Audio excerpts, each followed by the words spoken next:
जय श्री राम। श्री परशुराम कथा भाग 7 नवनिर्माण। एक आहे आख्यायिका ती शतकानुशतका, श्रवणात आहे भूलोका पिढ्यांमधूनी। गुजरात पासून केरळात पश्चिम किनाऱ्यावरील भागात आहे खूप प्रख्यात परशुराम। गुजरात महाराष्ट्राचा पश्चिम भाग, गोवा केरळचा भूभाग त्याने मिळविला सलग मानती बहु। हा सर्व प्रदेश प्राप्त केला प्रत्यक्ष समुद्राकडून समक्ष परशुरामाने। याची ही कथा या प्रदेशात विशेषतः प्रसिद्ध आहे सर्वथा, सांगतो तुम्हा। कृष्ण भेटीनंतर निर्विवाद अधर्म होऊन बेधुंद अल्पावधीत झाले महाभारत युद्ध कुरुक्षेत्री। भीष्म द्रोण कर्ण धनुर्धर हे शिष्योत्तम तिघेही वीर, यांचा गुरु परशुधर परशुराम। भीष्म द्रोण हस्तिनापुराशी, तर कर्ण एकनिष्ठ दुर्योधनाशी। जोडले गेले अधर्माशी तिघेही वीर। भीष्म द्रोण अन कर्ण तिघेही सेनापती होऊन लढले कौरवांकडून कुरुक्षेत्री। तिघांनाही उमगले आपुलेची, आपली बाजू अधर्माची। त्यामुळे त्यांना विजयाची नव्हती आशा। तिघांनी युद्ध समयासी, ठरविले होते मनासी। सामोरे जाणार मृत्युसी वीरमरणाधारे। परशुराम परशुधारी, त्याला भेटला श्रीकृष्ण मुरारी। अन तो झाला चक्रधारी परशुरामामुळे। असा तो चक्रधारी धर्माचा होऊन कैवारी। सारथी होई पार्थाच्या रथावरी, अधर्माशी लढाया।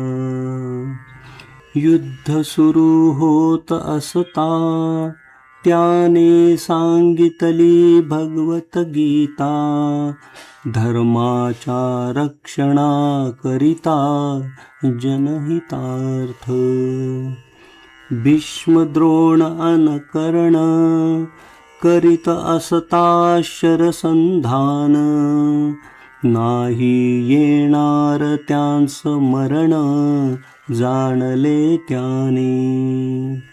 देऊन पराक्रमास वाव, आखून त्यांच्या वधाचा डाव। वीर मरण देववून अपूर्व दिली सद्गती। पराक्रम गाजवून अखेर जेव्हा नव्हते हातात शस्त्र, मारले गेले तिघेही वीर अर्जुनाकडून. तिघेही रथी महारथी, युद्धात पडले धारातीर्थी. तरीही पसरली त्यांची कीर्ती तीनही लोकी. युद्धात झाला धर्माचा जय, अन अधर्माचा पराजय. आता उरले धर्मस्थापनेचे कार्य समाजाप्रती. युद्धानंतर शांती पर्वात, धर्माचे महत्त्व समाजात वाढविणे होते पर्याप्त चहूकडे. त्यावेळी एकदा सह्याद्रीवर ध्यानात असता एक विचार मनात झाला साकार परशुरामांच्या. आले त्यांच्या ध्यानात एक संस्कृती आहे मनात, कोणत्या तरी भूभागात ती वसवावी. स्वतः जिंकिलेली धरती तत्वतः दिली दानाप्रती.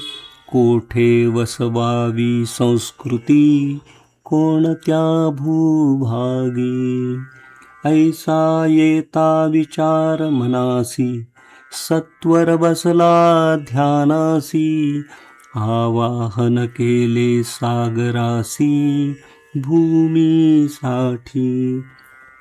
काही काळा पश्चात परशुरामाच्या निकट, सिंधुसागर होऊन प्रकट वदला त्यासी.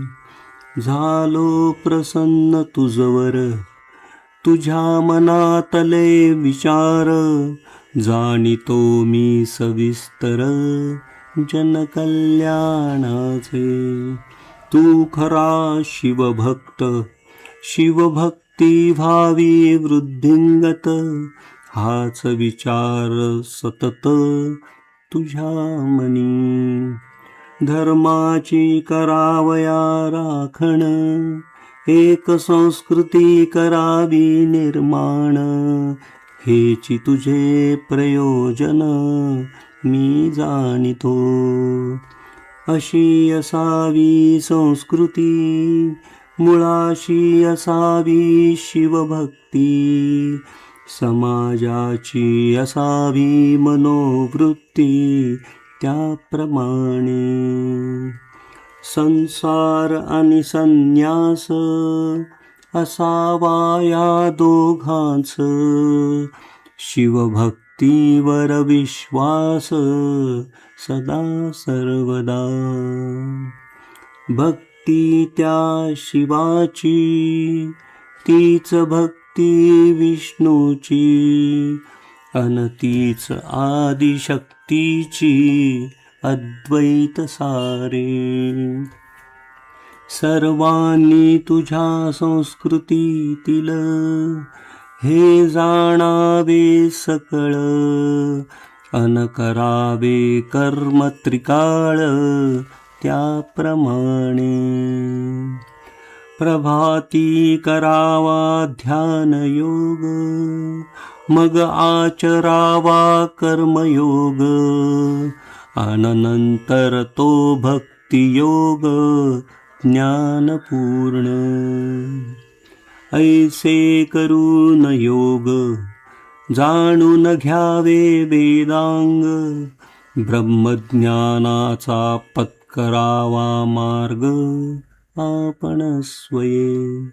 सर्वांनी आचरावा स्वधर्म, अनासक्तीने करावे कर्म. पाळावा वर्णाश्रम मनोभावे. हे तुझ्या मनातील भाव मज सर्व आहेत ठाव, आनंद झाला अपूर्व त्या कारणे. तुझी समजली व्याकुळता, मान्य तुझी मागणी तत्वतः. मागे सरकतो मी आता भूमी देण्यासी. येथुनी तू फेक परशु, जेथ जाऊन पडेल तेथवरू. मी जाईन माघारू आपणहुनी. ती भूमी तुझसी होईल प्राप्त, तेथ करी तुझी वसाहत. जनास तू कर मदत, धर्म राखिण्यासी. तुझी भूमी असे तोवर, वर्णितील महिमाष्टप्रहर. म्हणतील परशुराम क्षेत्र त्या भूमीसी. सर्वांचा तू हो धर्मपिता, मनी ठेवूनी वात्सल्यता. जनास ज्ञान द्यावे सर्वथा या क्षेत्री. पाण्याखाली आहे दीर्घकाळ, तेणे असेल खडकाळ. नाही तर असेल ठिसूळ ती भूमी. असेल तेथे अतिपर्जन्य, क्षाराची असेल ती जमीन. त्यामुळे मुबलक अन्न नसेल तेथे. राहणे तेथे नाही सोपे, हवामान दमट सदा खुपे. त्यावर नसतील झाडे झुडपे धान्यासाठी. परंतु तुझा होता वावर, समृद्ध होईल सारा परिसर. दिसेल सर्व हिरवेगार चहूकडे. पुरेसे मिळेल अन्न, फळे मासे मिळतील भरभरून. सुख पावतील जन त्या कारणे. ऐसे बोलोनी सागर, अदृश्य झाला सत्वर. उठला आता परशुधर, परशु घेऊनी. सह्याद्रीवर उभा राहुनी, क्षणभर विचार करुनी. दूरवरी परशु फेकोनी दिला सागरात. परशु असा फेकला, जेवढी भूमी हवी त्याला. तसा सागरामध्ये दूर गेला 130 कोस. पडलेल्या परशुपर्यंत पाणी सुकले जमिनीत. आता दिसला भूमी लगत फेकलेला परशु. ओसाड जमीन सकळ, जिकडे तिकडे सागराचा गाळ. नाही तर अति खडकाळ हा भाग. एक नाही वृक्ष, एक नाही मनुष्य. प्राण्यांचे होते दुर्भिक्ष या भागात. परशुरामाने दिली हाक, सर्व देशात एक. त्यास देती साथ निशंक सर्व कुळे. येऊ लागले जन, येऊ लागले ऋषिगण. सुरू झाले वृक्षारोपण त्या क्षेत्री. शोधिले पाण्याचे झरे, झोपड्या उभारती सारे. डोंगर असती शेजारे शेतीसाठी. सुरू झाली भात शेती, सागरातून मासे प्राप्ती. अन्नाची सुधारली परिस्थिती थोड्या समयी. फळझाडे देती फळे, त्याजवळ आश्रम सगळे. मोठमोठे यज्ञ सुरू झाले त्या क्षेत्री. सुरू झाले विद्यादान, सुरू झाले संध्या स्नान. सुरू झाले अन्नदान वेळोवेळी. जवळच बांधिली मंदिरे, उभारली छोटी मोठी घरे. रस्ते सुरू झाले त्याद्वारे वहिवाटीचे. बांधल्या अनेक धर्मशाळा, बांधल्या सुंदर दीपमाळा. बांधल्या पवित्र गोशाळा जागोजागी.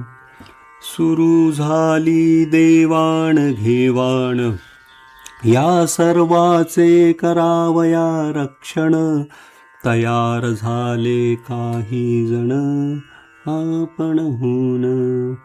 सुरू झाली राज्यव्यवस्था, सुरू झाली न्यायव्यवस्था. सुरू झाली वर्णव्यवस्था सुरळीतपणे. गुजरात ते केरळ सर्वत्र फिरुनी सर्व परशुराम क्षेत्र. सर्वांवर केले संस्कार परशुरामाने. परशुरामाने अगदी सहज ठरवूनी रीती रिवाज.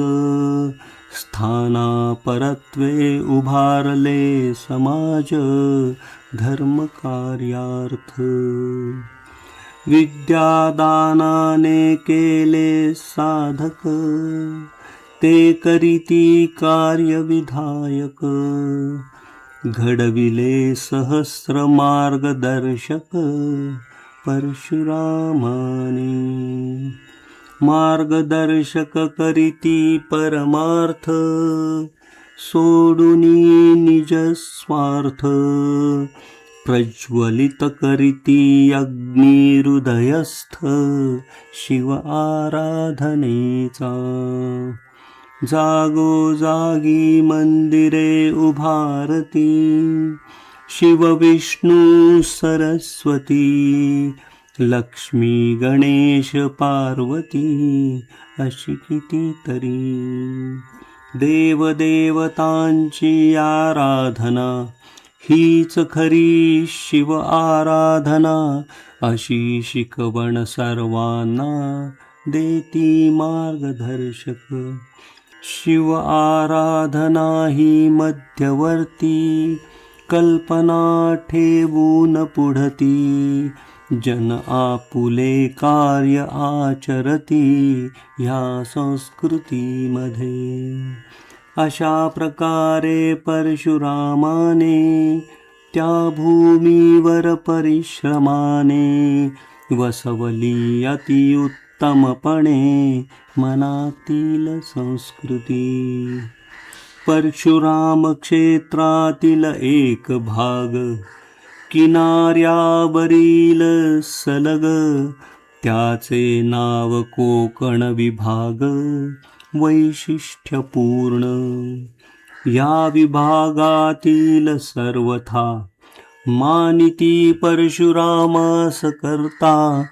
आता करू श्रवण कथा एका समाजाची.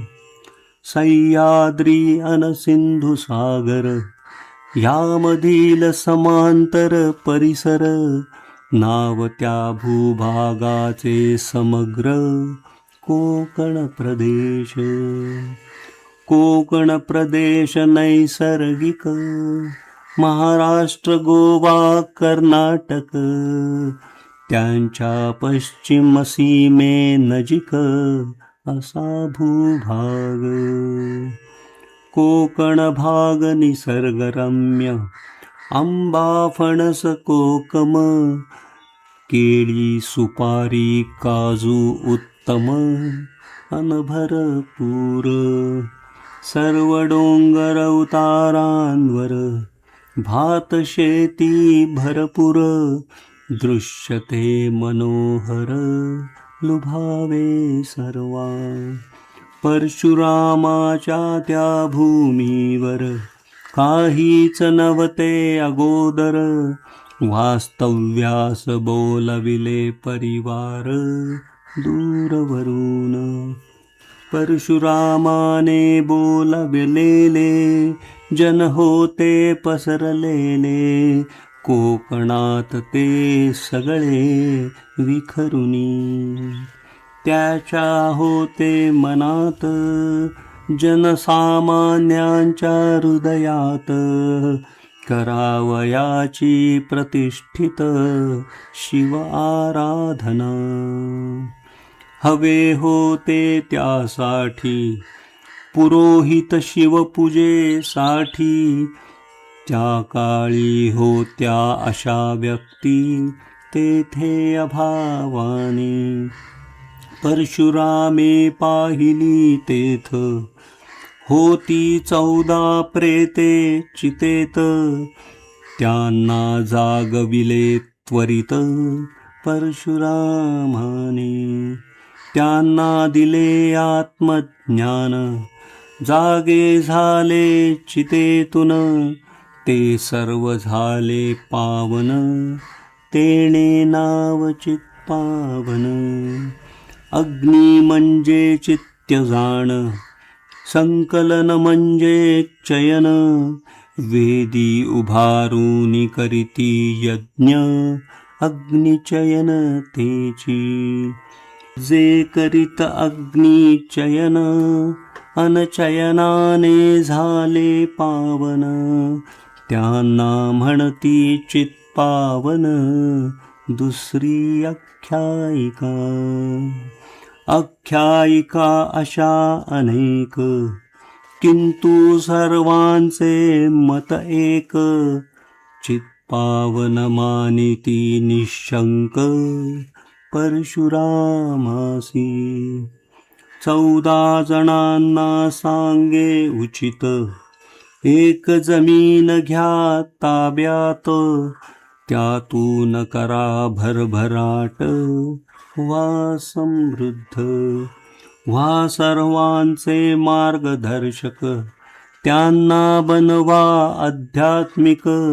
बना त्यांचे रक्षक, करा संरक्षण. बना उपासक शिवाचे, धार्मिक विधी करा नित्याचे. करा आचरण स्वधर्माचे, सदा सर्वदा. साऱ्यांचे दूर करा दुःख, तेणेची पावेल तुम्हाला सुख. मनोमन पहा श्रीमुख सर्वांमध्ये. शिवाला चित्तात ठेवा प्रथम, मायेचा जाणून उगम. बाजूला सारा सर्व भ्रम, शोधा सत्य. शिव म्हणावा जनार्दन, देवदेवता समसमान. शेवटी एक निर्गुण, घ्यावी प्रचिती. आपला मार्ग धरा, उपासनेला दृढ करा. धार्मिक विधी आचरा नित्य नेमी. 14 जणांच्या 14 सूत्री, अशी झाली 14 गोत्री. मूळ पुरुषांना मानिती सर्वतोपरी, शाखा प्रमुख. 14 जणांच्या 14 शाखा, सर्व शाखा वृक्षाच्या एका, त्या शाखांच्या पताका ही 14 गोत्रे.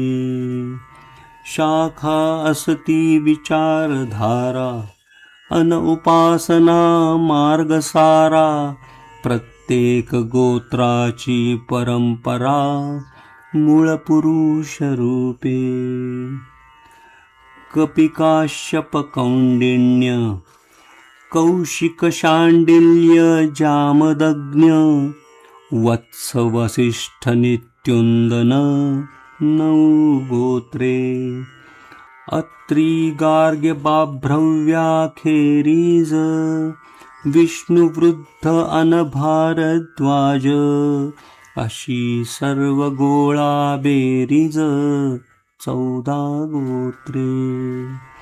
कुटुंब एक गोत्र एक, 14 कुटुंबांची ओळख एक.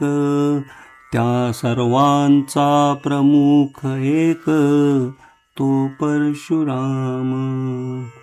जन्मभूमी कोकणास पूर्णतः, जाणोनी 14 गोत्रे तत्वतः.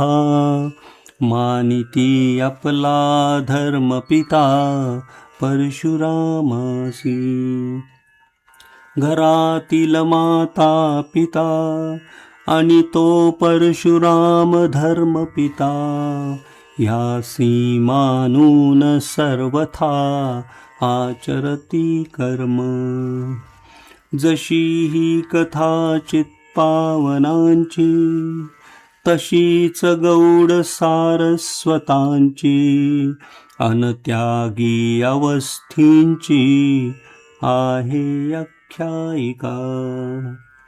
त्यातच दैवज्ञ मोह्याल, नंबुद्री भारद्वाज अनाविल. शुक्ल सरयू परीन कोठियाल, ह्यांच्या सुद्धा. आख्यायिका काही समाजातील, मुख्यतः परशुराम क्षेत्रातील. प्रचलित आहेत सकल तयांमध्ये. परशुरामांचे जीवन 3 गोष्टींनी आहे भरून. ते येते सर्व दिसून त्यांच्या कार्यात. एक दुष्ट क्षत्रियांचे निर्दाळण, दुसरे ते विद्यादान, अन तिसरे नवनिर्माण परशुराम कार्य. कलियुगातले कार्य आणखी आहे अजूनी बाकी. पुढे विष्णू अवतार कलंकी होणार आहे. कलंकी असेल बालक, ज्ञानार्जनाची लागेल भूक. गुरु त्याचा आध्यात्मिक, तो परशुराम. दुष्टांचा संहारक, ज्ञानाचा उपासक, संस्कृतीचा पूजक, तो परशुराम. पाळिले पितृवचन, पाळिले मातृवचन, पाळिले शिववचन, तो परशुराम. राखिला ब्राह्मण भाव, राखिला क्षत्रिय भाव, राखिला मिश्ररूपी स्वभाव, तो परशुराम. केले परशुधारण, केले शिवचाप धारण, केले विष्णुचाप धारण, तो परशुराम.